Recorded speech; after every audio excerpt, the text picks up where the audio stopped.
of its affairs. The proposal for that purpose must contain a provision for a nominee who will act as either an administrator or a trustee to oversee the implementation of the proposal. The nominee is required to prepare a report and present it to the court, stating whether, in his opinion, meetings of creditors should be summoned to consider the proposal.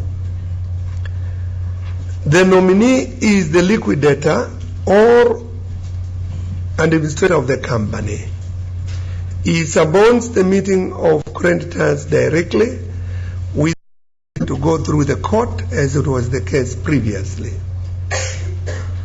The meeting of the creditors may approve or reject the proposed arrangement. However, if the arrangement affects the rights of a secured creditor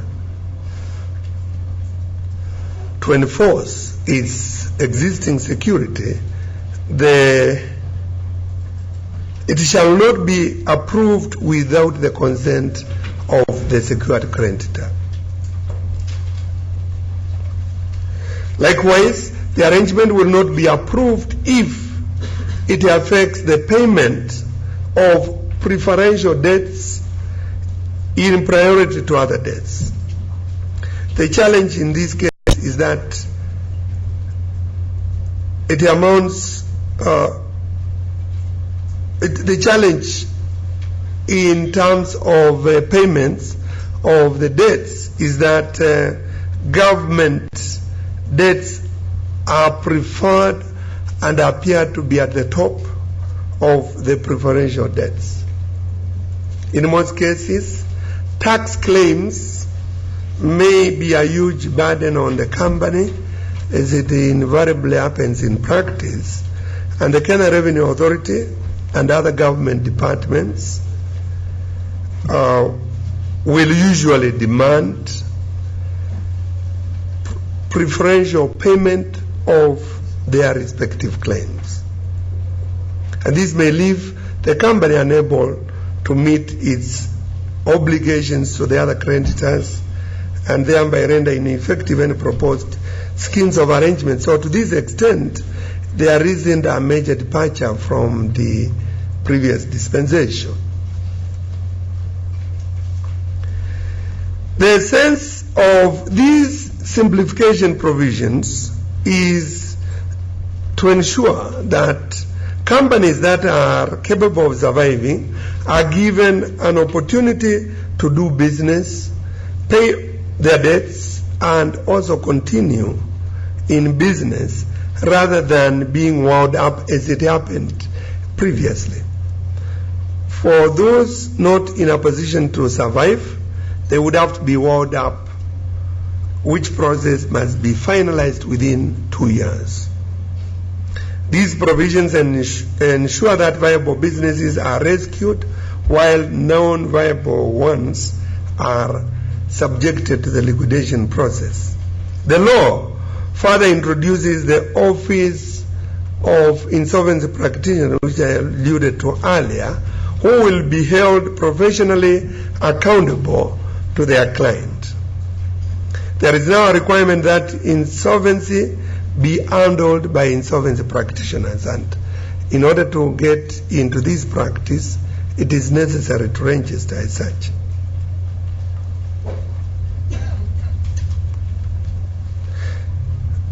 It is expected that the introduction of insolvency practitioners who in the UK are run under the Secretary of the State responsible will introduce greater professionalism and accountability in the management of insolvencies.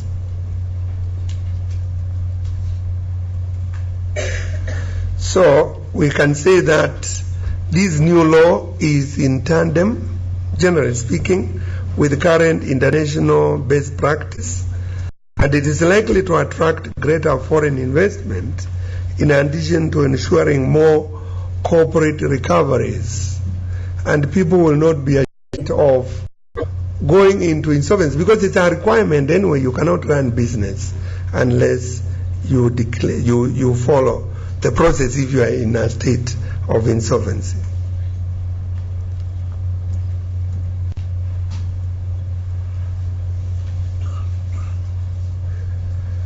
Previously, insolvency, as you know, was handled for corporates under the Companies Act, now repealed 486, and for individuals under the Bankruptcy Act, now repealed, Cap 53.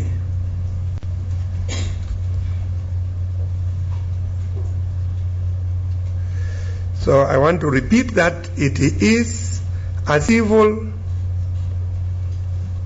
default and even a criminal offense for directors to allow a company to continue to trade while it is insolvent.